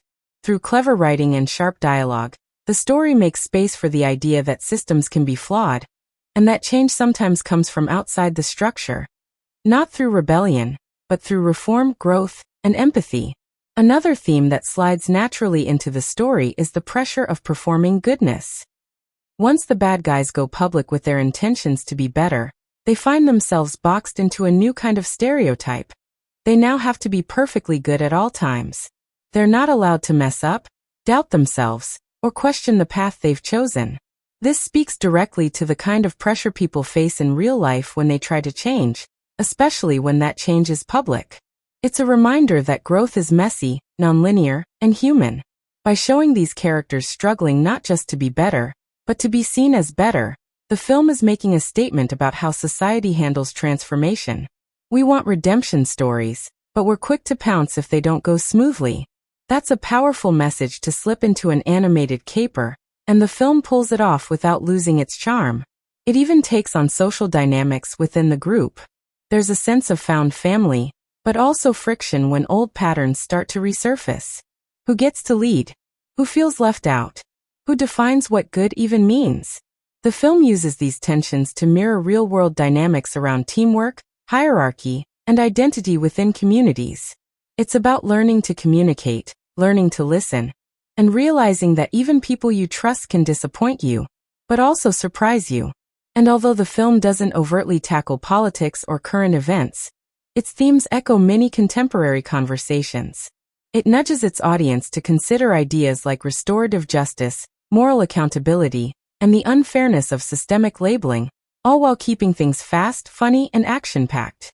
It doesn't break away from the story to hammer a point. It simply lets the point live in the story, where it can be felt rather than preached. What's especially impressive is how these themes are accessible to kids, but meaningful for adults. Younger viewers see animals trying to be good in a world that doubts them. Older viewers see parallels to the complexities of real-life redemption, societal labeling, and the need for empathy and judgment. That dual-layered writing allows the movie to make cultural commentary that's nuanced without ever being too direct. It plants seeds rather than pushing agendas. In the end, The Bad Guys 2 turns its animated genre trappings into a surprising lens on social behavior. Through its characters, its humor, and its fast-paced plotting, it finds a way to talk about real issues, identity, forgiveness, bias, and change, without losing a drop of entertainment. It's not trying to change the world, but it is trying to help its audience look at the world with a bit more curiosity, a bit more patience, and a bit more compassion. And sometimes, that's the best kind of commentary a story can offer. The Bad Guys 2 doesn't just entertain its audience. It pulls them right into the chaos, charm, and heart of its world, and refuses to let go. From the very first scene, there's an electric sense that something unpredictable, mischievous, and deeply human, despite the animal characters, is about to unfold. It's not the kind of film you passively watch. It's the kind that pulls laughter out of your gut before you realize it, surprises you with sudden emotional weight, and wraps it all in energy that begs you to come back for more. The emotional engagement hits from multiple directions. The humor is non-stop and wide-ranging, hitting slapstick beats, quick wit, character quirks, and even subtle adult-friendly jabs that fly just under the radar for younger viewers. There are visual jokes layered into the background, punchlines delivered mid-action, and running gags that escalate with perfect timing. Audiences find themselves laughing not just at the jokes, but at the sheer confidence and absurdity of the delivery. Every character brings their own brand of humor, and when they clash or collide, it creates some of the most entertaining ensemble moments you'll see in an animated film. But this isn't mindless comedy. It's smart, stylized, and crafted to leave a lasting impression, where lines from one scene keep popping into your head hours later. But just when the film has you laughing, it hits you with a scene that catches you off guard emotionally. These characters may be exaggerated, but their struggles are real. Feeling misunderstood, longing for redemption, fearing they'll never change, or grappling with self-worth. There are quiet moments where the score softens, the colors dim slightly, and the mask of comedy slips just enough to let something vulnerable shine through. That's where the connection deepens. It's in those small pauses, an unexpected apology, a character stepping aside to reflect, an awkward but sincere moment of forgiveness, where the film says, "We know you're here for the fun, but let's also talk about how it feels to try and be better." Excitement, of course, pulses through every frame. The action is wild, kinetic, and choreographed like a dance. High-speed chases, last-minute rescues, exploding gadgets, mid-air stunts. It's a non-stop thrill ride that never loses sight of the stakes. And what's brilliant is that each moment of danger or surprise isn't just for spectacle. It lands because the audience cares. When the team is cornered, you feel nervous. When they get away, you feel relief. When one of them messes up or gets hurt or makes a selfless choice, it matters. Because by then, the audience isn't just watching the action. They're in it. There are also moments of genuine shock, where the film plays with your expectations. A reveal about a character's past, a twist in a plan you thought was going perfectly, a betrayal you didn't see coming. It keeps you on edge without losing its lightness. These twists aren't dark for the sake of being edgy. They're earned through character development, and they work because they shake the emotional foundation just enough to remind you that this isn't just about fun. It's about people, or rather animals, making difficult choices under pressure. The audience's gasps aren't just reactions to plot turns. They're emotional responses to watching these characters evolve in real time. And then comes the aftermath. This is the kind of film that lingers after the credits. It gets people talking, not just about their favorite scene or the funniest line, but about the character arcs, the themes, the hidden messages. Kids may want to rewatch it for the jokes and action, but older viewers come back to see how the emotional beats were laid in from the very beginning. That repeat value is sky-high because the film is layered without ever being heavy. Each revisit offers new details to notice. A background character's expression, a bit of foreshadowing, or a quiet callback to an earlier moment. It's designed to reward attention, and it succeeds. The audience engagement extends beyond the screen, too. It sparks conversations between parents and kids about what it means to change, to forgive, to trust. It invites reflection on whether bad guys really exist, or whether they're just people who've never been given a second chance. It sneaks in discussions about perception versus truth, about judging by actions rather than appearances, and about how hard it is to do the right thing when the world doubts you. These are big ideas, packaged in colorful, energetic storytelling. And the film never talks down to its audience while exploring them. And for fans of the first film, the emotional connection is even deeper. They've seen these characters start their journey, and now they're watching it continue with new stakes, bigger risks, and more personal challenges. The loyalty built in the original carries over, but it's not just nostalgia, it's earned trust. That makes each win sweeter, each loss heavier, and each triumph more satisfying. The film rewards emotional investment by evolving alongside its characters. In short, The Bad Guys 2 doesn't just entertain. It invites you in, makes you laugh, makes you think, and then makes you want to hit play all over again. It taps into joy, empathy, excitement, and curiosity, keeping its audience not just engaged but emotionally invested. It's not just a ride. It's a ride you want to take again, bring others along for, and talk about long after you've stepped off. The Bad Guys 2 doesn't just slot comfortably into its genre. It slides in with swagger, winks at the competition, and dares to do things a little differently. Compared to other animated crime capers, it immediately stands out by balancing a slick heist energy with genuine character introspection, all while never losing the rhythm of its smart, stylish comedy.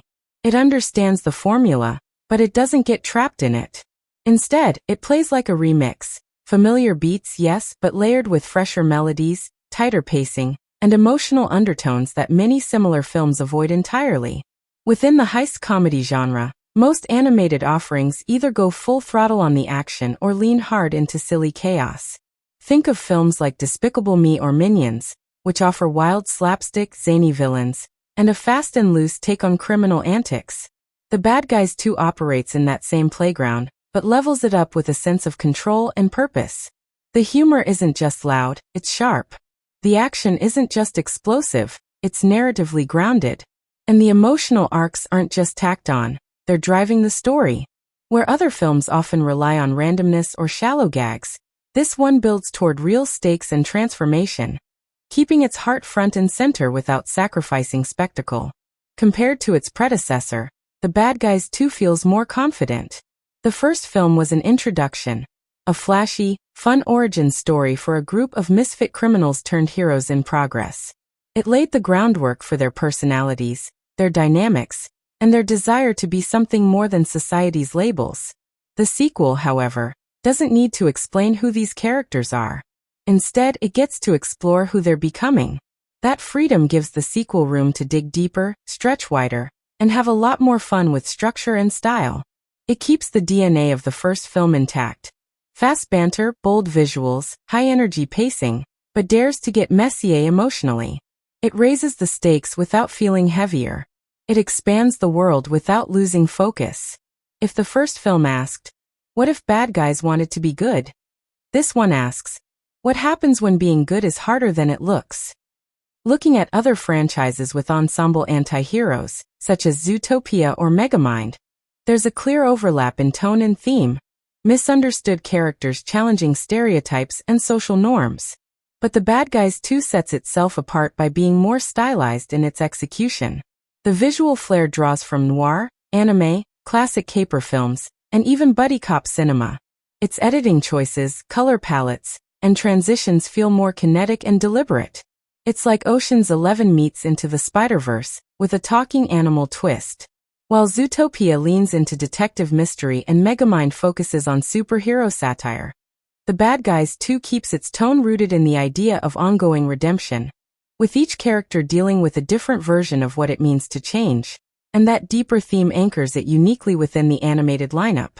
Even outside of animation, if you stack it against live-action heist films, it holds its own surprisingly well. It understands the beats, the team dynamic, the elaborate plans, the double crosses, the last-second reversals. But it injects those classic elements with more personality than many of its live-action counterparts. There's less brooding, more banter. Less stylized detachment, more emotional risk. And the fact that it pulls this off with animal characters in a kid-friendly format just makes the accomplishment more impressive.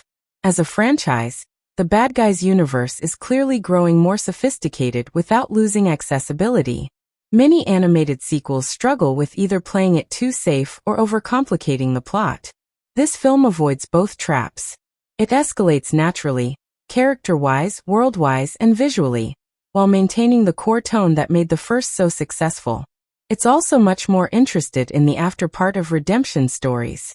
Most films are content to end when the hero decides to change. This one starts from there and asks the harder question. Now what? That introspection, while subtle, adds a depth that elevates it above many sequels that simply aim to repeat the original's formula with new villains or settings. From a director's perspective, the film reflects a confident step forward. The pacing is tighter, the transitions between tones are smoother, and the action choreography is more inventive. Scenes feel purposeful, not just in propelling the plot, but in revealing layers of character. And the emotional payoffs land harder, because the film isn't rushing to the next set piece. It trusts the audience, kids and adults alike, to sit in a moment and feel it. That kind of trust isn't common in sequels, especially in family-oriented animation, where the temptation is always to go bigger and louder. Here, the balance between big moments and quiet revelations is more mature, more refined, and more rewarding. Ultimately, while The Bad Guys 2 shares genre roots with plenty of other animated adventure comedies, it forges a more distinct identity. It doesn't just copy what works, it evolves it. It doesn't just try to entertain, it tries to resonate. And while it respects the conventions of the franchise and genre it belongs to, it also pushes against them in all the right ways, making space for something more personal, more stylish, and more emotionally engaging. For fans of animated ensemble stories, clever capers, or just well-told redemption arcs, this film doesn't just compare, it stands out. The Bad Guys 2 is one of those rare animated films where every element on screen feels like it's doing double duty, delivering thrills and laughs on the surface, while quietly planting visual metaphors and symbolic echoes that deepen the experience for anyone paying close attention. It's packed with storytelling that goes beyond dialogue and plot, layering in meaning through recurring images, character choices, and even the way environments shift throughout the movie. These hidden cues and motifs don't just make the world richer. They reflect the emotional journey of the characters and reinforce the film's larger themes about identity, perception, and change. One of the most striking metaphors at play is the use of masks, both literal and metaphorical. Throughout the film, The characters constantly wrestle with how they're perceived versus who they really are. Mr. Wolf, especially, is the embodiment of this struggle. From the sleek suits and calculated charm to his attempts at rebranding as a hero, everything about him is performance, until it isn't. The idea of wearing a mask to fit in, to be accepted, to hide your doubts, becomes a quiet thread woven into the film's fabric. And it's not just Wolf. Each member of the crew carries their own version of a mask. Snake hides insecurity with sarcasm. Tarantula masks compassion with detached tech genius. Shark uses his theatricality to disguise vulnerability. These layers peel back as the film progresses, and every time a character drops their guard or fails to maintain their image, it means something. The real transformation in the story isn't about becoming good. It's about dropping the mask long enough to be honest about who you are. There's also a subtle but consistent use of contrast in color and lighting to reflect internal shifts. Early scenes bathe the crew in shadows and nighttime hues, neon signs, alleyways, flashing red sirens. It mirrors the ambiguity of their status and the world's perception of them. As the story progresses and the characters begin to wrestle with their morality and goals, the environments start to shift too. Scenes set in daylight in open public spaces, or even in clean, sterile buildings reflect how exposed they feel. They're not operating in the comfort of the shadows anymore. They're under the spotlight, forced to act like the people they're trying to become. When the characters fall back into bad habits, the color palette darkens again. These visual fluctuations aren't just aesthetic. They act like a mood ring for the group's internal alignment. The recurring motif of mirrors also adds a fascinating layer. Whether it's literal mirrors, reflective surfaces, or moments where characters are forced to confront other versions of themselves, former identities, possible futures, or moral opposites, the film keeps asking, what do you see when you really look at yourself? There's a scene where Wolf stares at his own reflection after a plan goes wrong, and the image lingers just long enough to make a statement. It's not just about the consequences of a mistake, it's about the creeping fear that he'll never really outrun who he used to be. That visual cue, repeated in subtle ways throughout the film, becomes symbolic of the internal reckoning each character is facing. Are they just pretending to be better, or are they actually changing? Even the team's vehicle serves as a symbol. Once a sleek, anonymous getaway van, it becomes a moving metaphor for the group's transformation. By the time it's customized, beaten, repaired, and reused in creative ways, the van tells its own story about the crew's evolution, resilience, and adaptability. It's not just a tool. It becomes a representation of the team itself. Scrappy, chaotic, full of potential, and far more capable than it appears. The fact that the van breaks down at key moments, and then gets up and running again, mirrors the emotional setbacks and recoveries within the group. Animals, too, are used metaphorically. Each crew member's species isn't just a gimmick. It reflects a deeper layer of their personal arc. A snake who's trying to trust others. A piranha who can't control his energy. A shark who's underestimated for his size.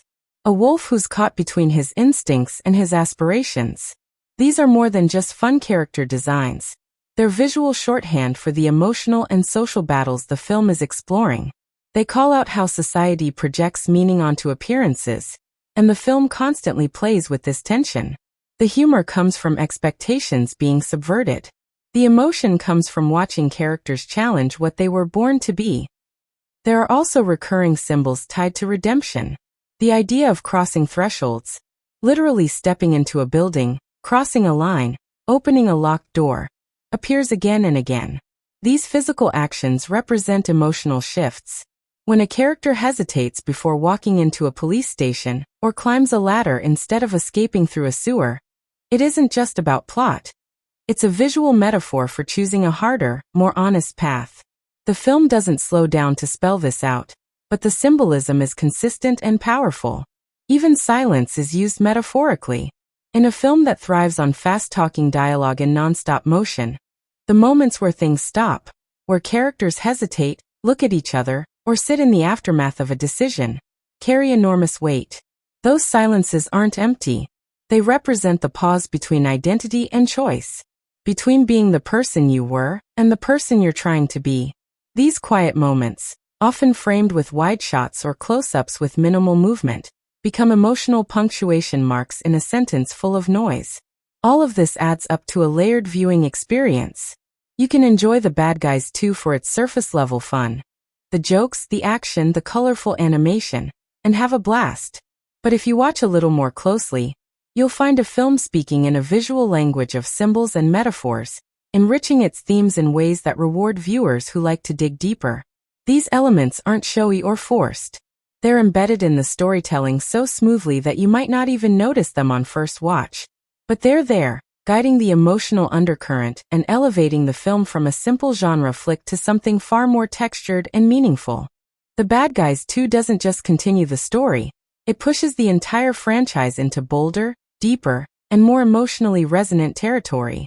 While the first film laid the foundation with its snappy humor, slick style, and reformation arc, this sequel treats that groundwork as just the beginning.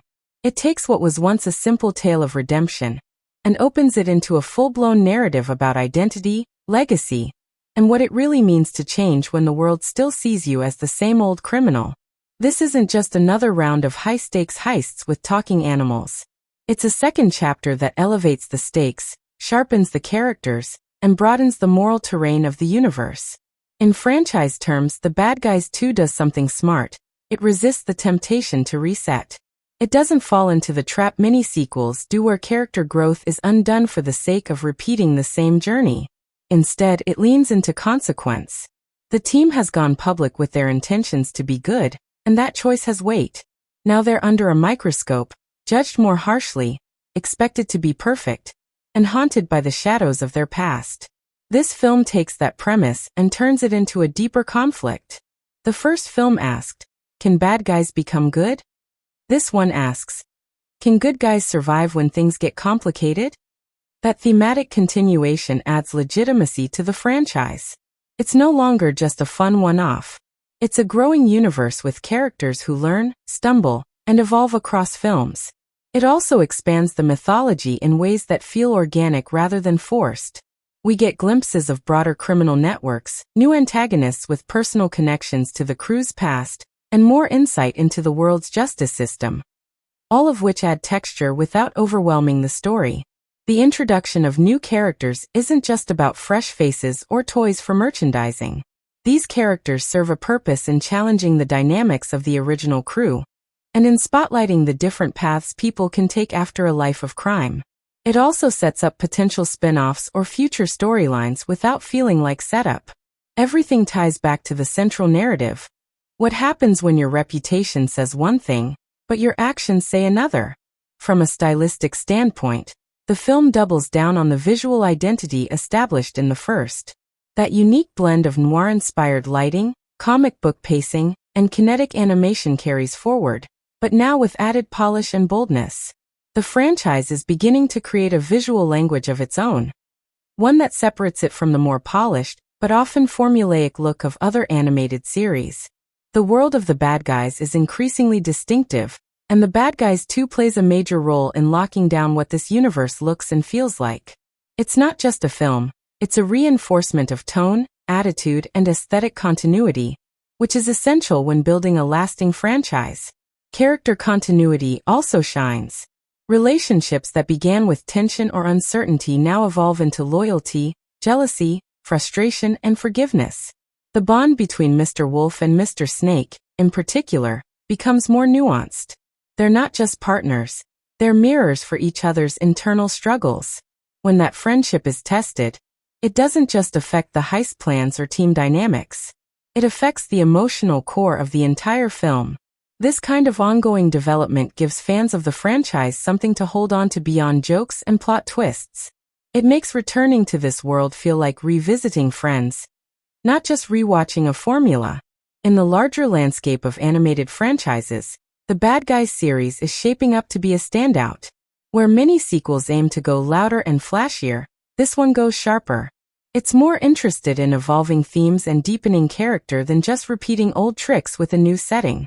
It doesn't treat its audience like they've forgotten the first movie. It trusts them to remember, to care, and to want more than just a new villain or a new gadget. It respects its own history while building towards something more complex. And that's the key to its success as a franchise entry.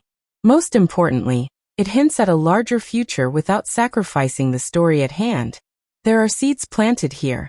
Hints at deeper backstories, side characters who might step into the spotlight later, and unresolved questions about what the team's role in this world really is now that they've left the life of crime behind.